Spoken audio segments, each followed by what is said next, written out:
Subscribe करें और bell दबाएं ताकि कोई खबर रह न जाए।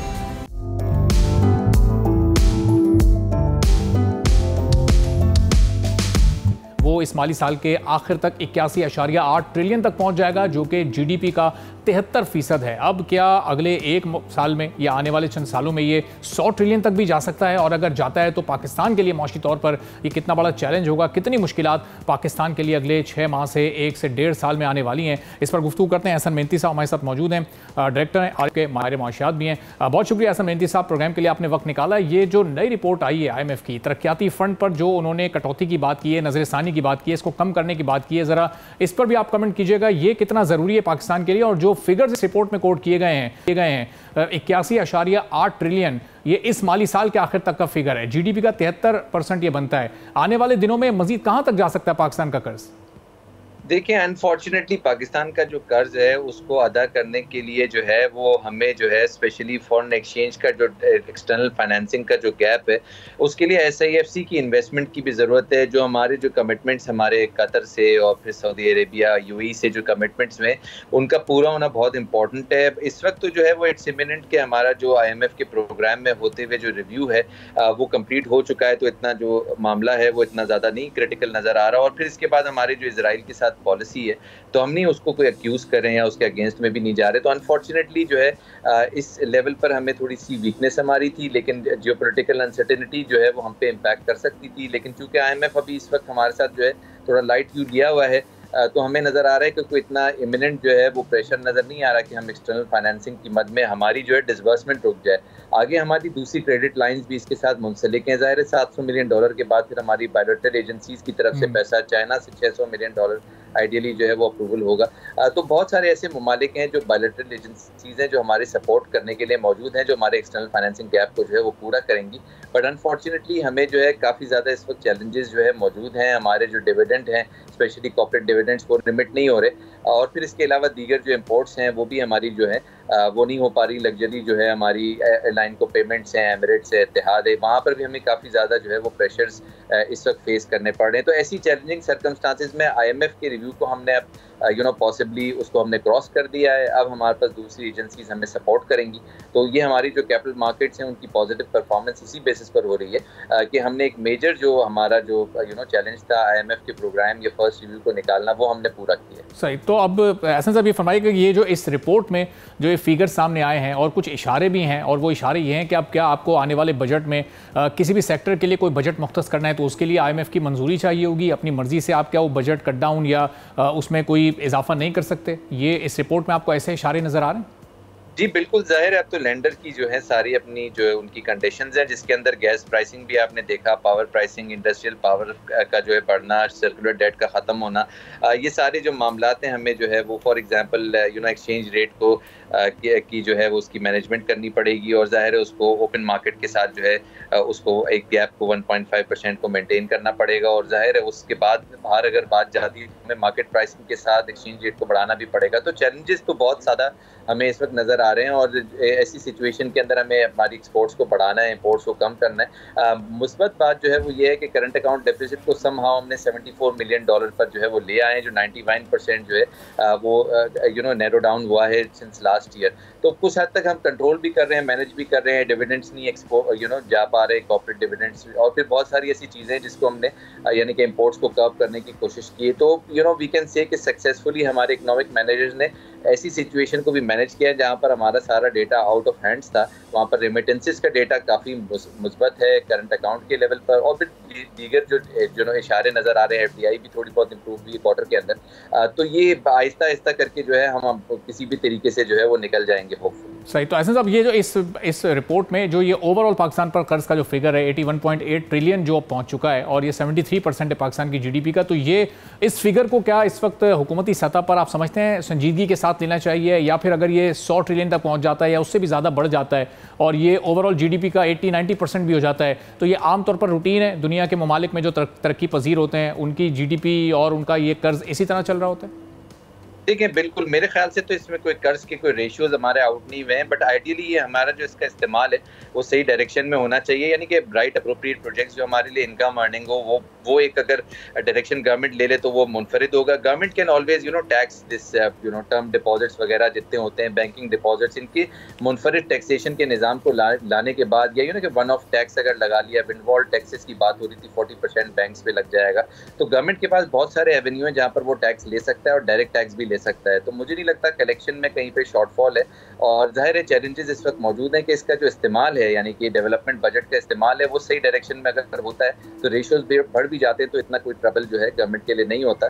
और हमारी जो मार्केट्स हैं उनकी आउट परफॉर्मेंस इसी बेसिस पे कि हमारा लेंडर हमसे इस वक्त खुश है और जाहिर है हमें डायरेक्शन दे रहा है। हर वक्त जो है वो हमारी मुल्क के अंदर इंप्रूवमेंट की ज़रूरत रहेगी, हर मुल्क में रहती है। तो इस तरह पाकिस्तान में भी इंप्रूवमेंट की जो है गुंजाइश है, डेवलपमेंट आउटलेस को हमें कर्टेल करना है, हमें ऑस्टेरिटी की तरफ जाना है, और ये तमाम दुनिया के लिए यही डायरेक्शन होता है कि ऑस्टेरिटी इवेंचुअली उनको फोकस करना पड़ता है, अपने फॉरेन एक्सचेंज रिजर्व बिल्टअप करने पड़ते हैं। बट हमें जाहिर है हमें तवज्जो देनी है कि हमारी ग्रोथ के जो नंबर्स हैं, LSM ग्रोथ 1% पर है, उसको बढ़ा के हम 1% से 5 या 6% पे लेके जाएँ, इकोनॉमिक ग्रोथ इवेंचुअली 5-6% पे लेके जाए, ताकि वो हमारी पॉपुलेशन ग्रोथ रेट जो है जो 2-3% है उसको वो हम मीट कर सकें। और ऐसा सब ये इस ग्रोथ रेट को बढ़ाने के लिए कोई जो शॉर्ट टर्म स्टेप्स हैं वो भी हमें लेने पड़ेंगे, या फिर ये जो इस वक्त लॉन्ग टर्म पॉलिसी चल रही है इसकी कंटिन्यूएशन ज़रूरी है? अभी ये ज़ाहिर केयर टेकर गवर्नमेंट है, इसके बाद पॉलिटिकल कोई एक मुंतखब हुकूमत आएगी, तो ये पॉलिसी की कंटिन्यूएशन कितनी ज़रूरी है शॉर्ट टर्म और लॉन्ग टर्म, अगर इसके सोल्यूशन आपके पास हों तो?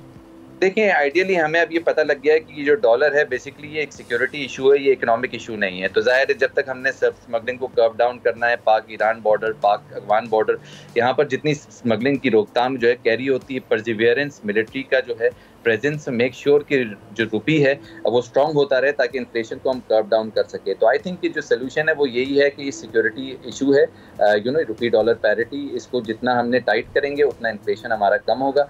एंड सेकंड स्टेज पे हमें SIFC की जो सिल्वर लाइनिंग मिली है, $75 बिलियन के कमिटमेंट्स हैं, उस पर हमें वर्क डाउन करना पड़ेगा कि वो किस सेक्टर में आते हैं और फिर मुनफरिद तरीके से उनको जो है उसकी इम्प्लीमेंटेशन और इनिशिएटिव्स को आई थिंक एक बहुत बड़ी और अच्छी सिल्वर लाइनिंग, और IMF भी उसी पर डिपेंड कर रही है और उन्होंने कमिटमेंट्स दी SIFC के जो हमारे पार्टनर्स हैं यानी कि सऊदी अरेबिया, कतर और यूएई, उनकी तरफ से, और इवेंचुअली इसको फेज आउट होना है towards Kuwait, China. I think कि हम बहुत अच्छी लाइन की तरफ जा रहे हैं, but we have to persevere. जो हमने डायरेक्शन लिया है उस पर हमने बहुत ज़्यादा मेहनत करनी है ताकि we are successfully through this SIFC initiatives जो के लिए जा रहे हैं। तो ऐसे सब इस वक्त फिर ये एक्सचेंज रेट, जो एक्चुअल एक्सचेंज रेट है आपकी नज़र में, वो होना क्या चाहिए? अभी जिस तरह के स्टेप्स लिए गए उसके बाद डायरेक्ट डॉलर की जो वैल्यू है उसको नीचे तो लाया गया, लेकिन उसका ट्रिकल डाउन इफेक्ट नीचे तक तो नहीं गया, एक आम सारिफ तक तो नहीं गया, महंगाई में तो कोई ऐसी बड़ी कमी नहीं आई। देखिए बिल्कुल आप कह रहे हैं कि इनिशियली तो 40% महंगाई उल्टी बढ़ी है, बट इवेंचुअली जो है ये इंपोर्टेड इन्फ्लेशन है, और अगर इसको हमें कम करना है तो हमें रुपये को स्ट्रॉन्ग करना पड़ेगा। और आई थिंक कि हमारी जो मिलिट्री एस्टेब्लिशमेंट है, सिक्योरिटी एजेंसीज हैं, वो इस पर ऑन वॉर फुटिंग जो है वर्क कर रहे हैं कि रुपये को स्ट्रॉन्ग करें। उनके दिमाग में 200 रुपये चल रहा है, इकोनॉमिस्ट है उनके दिमाग में 350 रुपये चल रहा है। तो अब विल सी कि ये सिक्योरिटी इशू जो है किस तरह से हमारी जो है सिक्योरिटी एजेंसीज हमें हेल्प आउट करती हैं स्मगलिंग को कर्व करने में। इवेंचुअली जो है रुपये स्ट्रॉन्ग होगा, रुपये स्ट्रॉन्ग होगा तो इन्फ्लेशन कम होगा, और इन्फ्लेशन कम होगा तो इंटरेस्ट रेट कम होगा। अगर इंटरेस्ट रेट कम होगा तो जाहिर है हमें ग्रोथ नजर आएगी इंडस्ट्रीज के अंदर। और ऐसा हम जाहिर है कि हम सुनते हैं अपने सियासी रहनुमाओं से भी कि वो पॉलिटिकल स्टेबिलिटी होगी तो इकोनॉमिक स्टेबिलिटी आएगी। अभी ये केयर टेकर गवर्नमेंट चल रही है, इनका अब कम अरसा रह गया है, 8 फरवरी को इलेक्शंस होंगे, उसके बाद नई मुंतखब हुकूमत आएगी, उसके बाद ये एक्सचेंज रेट में आप कहीं कोई कमी बेशी देख रहे हैं, ये कम होगा या ये ऊपर की तरफ जाएगा? आने वाली जो इकोनॉमिक टीम होगी आने वाली गवर्नमेंट की, उस पर कितना बड़ा चैलेंज होगा इस वक्त ओवरऑल इकोनॉमिक्स को लेकर? देखिए सरप्राइजिंगली केयर टेकर गवर्नमेंट का टाइम तो बड़ा ज़बरदस्त गया है, क्योंकि 15% तक आपने रुपये को चैलेंज जो है वो इम्प्रूव कर दिया है। स्टॉक मार्केट 30% बढ़ गई है। फॉर एग्जांपल हमारी रेमिटेंसेज बढ़ गई हैं 5-6% से, हम देखें $2.5 बिलियन रीच कर गई हैं। तो डेटा तो इकोनॉमिक डेटा बहुत इंप्रेसिव आया है केयर टेकर गवर्नमेंट में। आई थिंक कि न्यू जो गवर्नमेंट होगी जब इलेक्शन के बाद होगी तो उसके लिए बहुत बड़ा चैलेंज होगा रुपये को की वैल्यू को सस्टेन करना। ज़ाहिर है उनको भी सिक्योरिटी एजेंसीज की स्ट्रिक्टली हेल्प लेनी पड़ेगी ताकि उस स्मगलिंग को कर्व डाउन कर सके। ये चैलेंजेस जो है लाइफ टाइम चैलेंजेस हैं। आई होप कि हमारी सिक्योरिटी एजेंसीज जो हैं वो इसको परसिवियर करें, जो वर्क कर रही हैं उसको करते रहें और मेक श्योर करें कि रुपी स्ट्रांग होता रहे वक्त के साथ। ठीक है, बहुत बहुत शुक्रिया। एहसन मेहनती साहब हमारे साथ मौजूद थे, डायरेक्टर हैं आपके, और 7 दिसंबर को ये इम्कानात हैं कि IMF और पाकिस्तान के जो मुज़ाकरात हैं वो होने जा रहे हैं, वो कामयाब हो जाएंगे और फिर $70 करोड़ की पाकिस्तान को ये नई किस्त मिलनी है। तो अब देखना है कि उसको मिलने के बाद पाकिस्तान की मईशत में क्या बेहतरी सामने आती है। और हम ये भी देख रहे हैं कि आलमी मार्केट में खाम तेल की कीमतें 4 माह की कम तरीन सतह पर आ चुकी हैं। दिसंबर के लिए अमरीकी खाम तेल के जो सौदे हैं उसमें $3.71 की कमी हुई है और अब वो $72.95 फी बैरल पर आ चुके हैं। और इसके साथ साथ अगर अब जो दूसरे क्रूड ऑयल्स हैं उनकी भी कीमत में मुस्तकिल कमी आ रही है। एक रिपोर्ट में सारे आदाद शुमार देखिए, फिर वापस आते हैं। मोइन रज़ा साहब हमारे साथ मौजूद हैं, फॉर्मर MD हैं पाकिस्तान पेट्रोलियम लिमिटेड के, एनर्जी एक्सपर्ट भी हैं, उनसे इस बारे में मज़ीद बात करेंगे। तो इस वक्त आलमी मार्केट में गुज़िश्ता 4 माह की कम तरीन सतह पर तेल की कीमतें हैं, लेकिन इसके भी असरात इस वक्त पाकिस्तान में काम सारिफ तक नहीं पहुँच पा रहे। क्यों नहीं पहुँच पा रहे, इसकी क्या वजूहत हैं, मोइन रज़ा साहब से जानते हैं, साबिक MD हैं पाकिस्तान पेट्रोलियम लिमिटेड के। मोइन साहब बहुत शुक्रिया प्रोग्राम के लिए, आपने वक्त निकाला। अब मोइन साहब, हम आमतौर पर सुनते हैं कि आलमी मार्केट में तेल की कीमत बढ़ गई तो हर बंदा ये अपना जहन बना लेता है कि अब पेट्रोल और ऑयल यहाँ पर पाकिस्तान में महंगा होगा, लेकिन जब वो सस्ते होते हैं और जिस परसेंटेज के हिसाब से सस्ते होते हैं वो फ़ायदा पाकिस्तान में क्यों नहीं एक आम सारिफ को मिल पाता? किस बुनियाद पर यहाँ तेल की कीमतें, पेट्रोल की कीमतें डिसाइड की जाती हैं? यार असल में देखें, अगर मैं पिछले 10 साल का ग्राफ मेरे सामने है और यो इफेक्ट है इसके अंदर। आप समझ लें कि 2010 में अगर $80 पे था तो फिर 2015 में ये तकरीबन $30 पे हो गया था, फिर ये ऊपर चला गया 2018-19 के अंदर ये $70 हो गया, फिर ये कोविड में माइनस में भी चला गया, फिर ये मैक्सिमम इसने पीक किया तकरीबन समझ लें कि ये 2022 के मिड में। उसके बाद से मुसलसल नीचे आती रही है, ऐसी बात नहीं कि ये पहली दफ़ा आई है, पहले आती रही है मुसलसल। अब प्रॉब्लम सारा ये है कि पाकिस्तान को चीज़ें खरीदनी पड़ती हैं फॉरेन। पाकिस्तान का असल में 90% 70-80% सारी इम्पोर्ट है, और इम्पोर्ट आप जितनी बंद कर दें, ऑयल सबसे बड़ा आपका वो है, तो फॉरेन एक्सचेंज आपके पास होगा तो आपको पैसे तो जनरेट करना है ना, तो फिर लोगों से ही तो पैसे जनरेट हो, कहाँ से होगा? टैक्स कलेक्शन से होगा। टैक्स का आप इतना बड़ा रेंज तो है नहीं, लेकिन ये $78 के ऊपर कीमत है। लेकिन ये कीमत जो है आज से कोई समझ लें कि 8 महीने पहले जो है ये तकरीबन हो गई थी, मैं आपको बताता हूँ। अच्छा मुझे ये $78 पर जो 120 तक पहुंच गई, ये जो कीमत है $78 पर, अब इस कीमत के हिसाब से अगर पाकिस्तान पेट्रोल खरीदता है तो ये रॉ मटेरियल या खाम तेल इसको किस कीमत में मिलता है, उस पर फिर कितनी मजीद लागत आती है? वो एक आम सारिफ तक पहुंचते पहुंचते 280, 285, $300 तक यहाँ तक क्यों पहुंचता है? जरा ये अगर आप बता देखें, ये $78 पर बैरल है। एक बैरल में तकरीबन 42 गैलन होते हैं और एक गैलन में तकरीबन 4.5 लीटर होते हैं। ये ऑलमोस्ट 159 लीटर बन जाते हैं।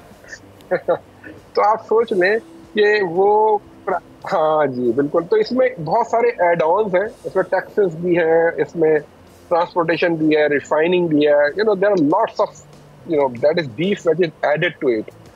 और इवेंचुअली सारिफ को जो भी पे करना पड़ता है उसमें जाहिर है कि ये सारे खर्चे निकालने के बाद ही, और गवर्नमेंट को तो रेवेन्यू चाहिए।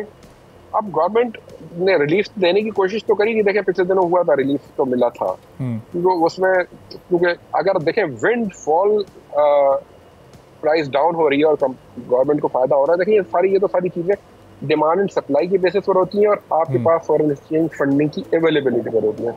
अगर हमारे फॉरेन एक्सचेंज की फंडिंग अवेलेबिलिटी नहीं है या पैसा अवेलेबल नहीं है तो आप कैसे कम करेंगे? आपको वो प्राइस तो, लेकिन मोइन साहब अक्सर ये भी होता है, अक्सर ये भी देखने में आया कि ओगरा की जानिब से जो समरी जाती है वो ₹10, ₹15, ₹20 कमी की जाती है और वहाँ पर वो सिर्फ ₹2 या ₹3 की अप्रूवल होती है। तो ये फिर बताया जाता है कि ओगरा रेगुलेटर है, वो कीमत का तयन करता है, लेकिन उसके लिए अप्रूवल और डिसीजन मेकिंग प्राइम मिनिस्टर की होती है, चाहे वो केयर टेकर हो या वो मुंतखब हो। देखें फिर प्राइम मिनिस्टर ज़्यादा चीज़ जो होती है ना, सही कह रहे हैं आप। पोलिटिकल गवर्नमेंट्स जो है उनके अपने कुछ इशूज होते हैं, केयर टेकर गवर्नमेंट बहुत आसानी के साथ चीज़ें कर लेती है, उसको कोई प्रॉब्लम ही नहीं होता। आप देख लें पाकिस्तान में जितनी महंगाई या वाशी फैसला तो कभी मौसी का प्लान भी कर देता हूँ, अपने जॉब पे हो नहीं, मैं कह सकता हूँ वो केयर टेकर गवर्नमेंट में ही हुआ है। पिछली पहली 1.5 साल की गवर्नमेंट भी केयर टेकर गवर्नमेंट ही थी मेरे ख्याल में। पॉलिटिकल मैं आदमी नहीं, मैं प्रोफेशनल हूँ, साइंटिस्ट हूँ, इसलिए मैं इसी जवाब में सवाल बस जवाब बात करूँगा कमर्शियल टर्म्स में। लेकिन होता क्या है कि ओगरा तो अपने हिसाब से प्राइस तय करती है ना, लेकिन जब वहाँ जाती है तो वहाँ तो इकोनॉमिस्ट भी बैठे हुए हैं, वहाँ पे ब्यूरोक्रेट्स भी हैं, वहाँ पे सारे लोग हैं जो चीज़ों को होलिस्टिकली देखते हैं। चीज़ों को आप सिर्फ आइसोलेशन में देख के नहीं फैसला कर सकते। ये प्राइस कम हुई है तो मुझे प्राइस भी कम करनी है। आप देखते हैं कि यार ये यहाँ से जो मेरी सेविंग है, जहाँ मुझे दूसरी जगह इतने सारे नुकसान हो रहे थे, वहाँ पे हमें वहाँ पे इसको बैलेंस आउट कैसे करना है, क्योंकि पाकिस्तान की इकोनॉमी की कंडीशन बहुत खराब है। We are in a very bad shape. We have been at the verge of default, and I don't know. मैं तो लोगों को कभी-कभी कहता हूँ कि we have already defaulted. It's just that we have not announced it, or IMF has not declared it. ठीक है, चलिए, बहुत शुक्रिया मोइन रजा साहब। वक्त बिल्कुल खत्म हो गया। साबिक एमडी पाकिस्तान पेट्रोलियम लिमिटेड हमारे साथ मौजूद हैं कि इस वक्त जो खाम तेल की कीमतें आलमी मार्केट में कम है, उसके एक आम पाकिस्तानी तक किस तरह से पॉजिटिव असरात पहुंचते हैं। आज के प्रोग्राम से इजाजत दीजिए, अल्लाह हाफ़िज़।